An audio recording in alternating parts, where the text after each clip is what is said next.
Hello ಸ್ನೇಹಿತರೆ, ನಿಮಗೆಲ್ಲರಿಗೂ ನಮ್ಮ ಚಾನೆಲ್ಗೆ ಸ್ವಾಗತ ಸುಸ್ವಾಗತ. 1 ವರ್ಷದ ನಂತರ ಇಸ್ರೇಲ್ನಲ್ಲಿ ತುಳು ಚಲನಚಿತ್ರವೊಂದು ಪ್ರದರ್ಶನವನ್ನ ಕಂಡಿತು.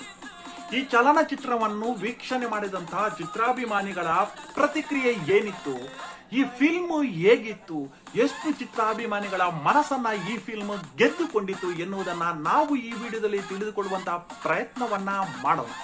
ಅದಕ್ಕಿಂತ ಮುಂಚಿತವಾಗಿ ಯಾರೆಲ್ಲ ನಮ್ಮ ಚಾನಲ್ ಅನ್ನ ಸಬ್ಸ್ಕ್ರೈಬ್ ಮಾಡಿಲ್ಲ, ನಮ್ಮ ಚಾನಲ್ ಅನ್ನ ಸಬ್ಸ್ಕ್ರೈಬ್ ಮಾಡ್ಕೊಳ್ಳಿ. ಅದೇ ರೀತಿ ಬೆಲ್ ಐಕಾನ್ ಕ್ಲಿಕ್ ಮಾಡಿ. ಮೂವಿ ಎಂಚೇತನ ಇಂಗ್ಲಿಷ್ ಮೂವಿ ಪದ್ಮಣ್ಣ ಮೂವಿ ಎಂಚೇತನ ಬಲೆ ಅಂಗನೆ ಇರನೇ ಕಾಪುನ ಆತೇನಾ? ಓಕೆ ಸುನೀಲ್ ಮೂವಿ ಎಂಚೇತನ ಉತ್ತಮವಾದ ಬಹಳ ಅದ್ಭುತವಾದಂತಹ ಒಂದು ತುಳು ಮೂವಿಯನ್ನು ಪ್ರಪ್ರಥಮವಾಗಿ ನಮ್ಮ ವಸಂತ್ ಶೆಟ್ಟಿ ಹಾಗೂ ಸಂದೀಪ್ ಕುಮಾರ್ ಇವರ ನೇತೃತ್ವದಲ್ಲಿ ಇಸ್ರೇಲ್ನಲ್ಲಿ ಮೊದಲ ಬಾರಿಗೆ ತಂದಿದ್ದಾರೆ. ಬಹಳ ಸಂತೋಷ ತಂದಿತ್ತು, ಆನಂದವಾಯಿತು. ನಾವೆಲ್ಲರೂ thank you last interview. So everyone, we have to make the enjoy lot of. So thank you so much. We have lot of the enjoy. So good luck. We hope next. Thank you We hope next you. Movie ಎಂಚೇತನ movie ಹೇಗಿತ್ತು? JP ಪಲ್ಲೆ ಎಂಚೇತನ movie ಎಂಚೇತನ English movie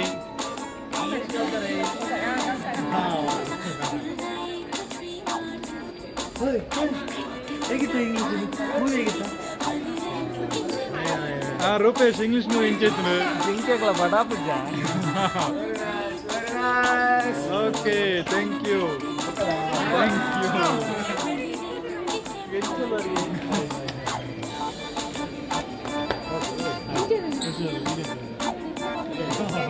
movie ಎಂಚೇತನ Narsanna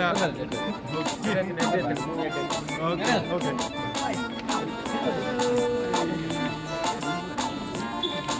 movie ಎಂಚೇತನ English okay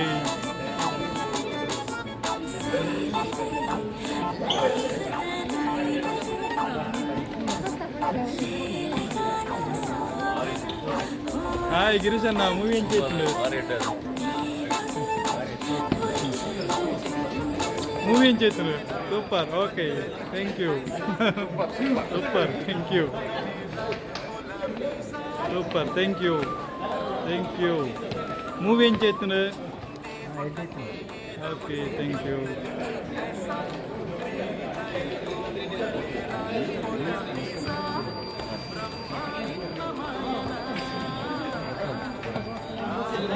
movie ಎಂಚೇತನ solid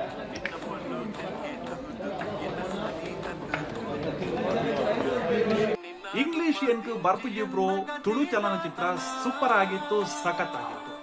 ಆದ್ರೆ ಇಂಟರ್ವಲ್ಗಿಂತ ಮುಂಚೆ ಈ ಫಿಲ್ಮ್ ತುಂಬಾನೇ ಕಾಮಿಡಿ ಇತ್ತು, ಮತ್ತೆ ಕಥೆನೂ ತುಂಬಾನೇ ಚೆನ್ನಾಗಿತ್ತು. ಆದ್ರೆ ಇಂಟರ್ವಲ್ಗಿಂತ ನಂತರ ಈ ಫಿಲ್ಮ್ ಎಷ್ಟೊಂದು ತುಳು ಚಿತ್ರಾಭಿಮಾನಿಗಳಲ್ಲಿ ನಿರೀಕ್ಷೆ ಇತ್ತ, ಆ ನಿರೀಕ್ಷೆಯಂತೆ ಈ ಫಿಲ್ಮ್ ಇರಲಿಲ್ಲ. ಆದ್ರೆ ಸಹ ಇದು 60% ಫಿಲ್ಮ್ ಸಖತ್ತಾಗಿತ್ತು, ಸೂಪರ್ ಆಗಿತ್ತು, ಒಳ್ಳೆ ಮನೋರಂಜನೆಯನ್ನ ನೀಡಿತು. ಆದ್ರೆ 40% ಯಾಕಂದ್ರೆ ಇಂಟರ್ವಲ್ಗಿಂತ ಮುಂಚೆ ಹೇಗಿತ್ತ ಅದೇ ರೀತಿ ಕಥೆನೂ ಅದೇ ರೀತಿ ಅಥವಾ ಕಾಮಿಡಿನೂ ಅದೇ ರೀತಿ ಹೋಗಿದ್ರೆ ಈ ಫಿಲ್ಮ್ 100% ಸೂಪರ್ ಆಗಿತ್ತು, ಸಖತ್ತಾಗಿತ್ತು. ಆದ್ರೆ ಇದು 60%, 65% ಈ ಫಿಲ್ಮ್ ಓಕೆ ಆಗಿತ್ತು. ಯಾಕಂದ್ರೆ ತುಳು ಚಲನಚಿತ್ರಗಳಲ್ಲಿ ಬಹಳ ಕಡಿಮೆ ಫಿಲ್ಮ್ ಬರೋದೊಂದು 50% ಒಳ್ಳೆ ಇರುವಂತದ್ದು. ಆದ್ರೆ ಇದು 60% ಇರುವುದರಿಂದ ಈ ಚಲನಚಿತ್ರ ಸೂಪರ್ ಹಿಟ್ ಆಗಿತ್ತು. ಕೆಲವರಿಗೆ ಈ ಫಿಲ್ಮ್ ಕತೆ ಇಡಿಸುತ್ತೆ, ಮತ್ತೆ ಕೆಲವರಿಗೆ ಕತೆ ಇಡಿಸಲ್ಲ. ಅದು ಬೇರೆ ಬೇರೆ ಅವರವರದ್ದು ಇದ. ಅಂತೂ ಇಂತೂ ಹೇಳುದಾದ್ರೆ 60% ಈ ಫಿಲ್ಮ್ ಸಖತ್ ಆಗಿತ್ತು, ಸೂಪರ್ ಆಗಿತ್ತು. ಯಾರೆಲ್ಲ ಈ ಫಿಲ್ಮ್ ನೋಡಿಲ್ಲ, ನಿಮಗೆ ಮನೋರಂಜನೆ ನೀಡುವುದರಲ್ಲಿ ಯಾವುದೇ ರೀತಿಯ ಡೌಟ್ ಇಲ್ಲ. ಈ ಫಿಲ್ಮ್ ಅನ್ನ ನೀವು ಮಗದೊಮ್ಮೆ ನೋಡಬಹುದು. ನೋಡಿದವರು ಇನ್ನೊಮ್ಮೆ ಹೋಗಿ ನಿಮ್ಮ ಹತ್ತಿರದಲ್ಲಿ ಇರ್ತಕ್ಕಂತಹ ಥಿಯೇಟರ್ ಅಲ್ಲಿ ನೋಡ್ಕೊಂಡು ಬನ್ನಿ. ಅದೇ ರೀತಿ ಮತ್ತೊಂದು ವಿಡಿಯೋದ ಜೊತೆ ಮತ್ತೆ ಸಿಗೋಣ. ಅಲ್ಲಿ ತನಕ ನಿಮ್ಗೆಲ್ರಿಗೂ ನಮಸ್ಕಾರ. ಜೈ ಕರ್ನಾಟಕ, ಜೈ ಹಿಂದ್.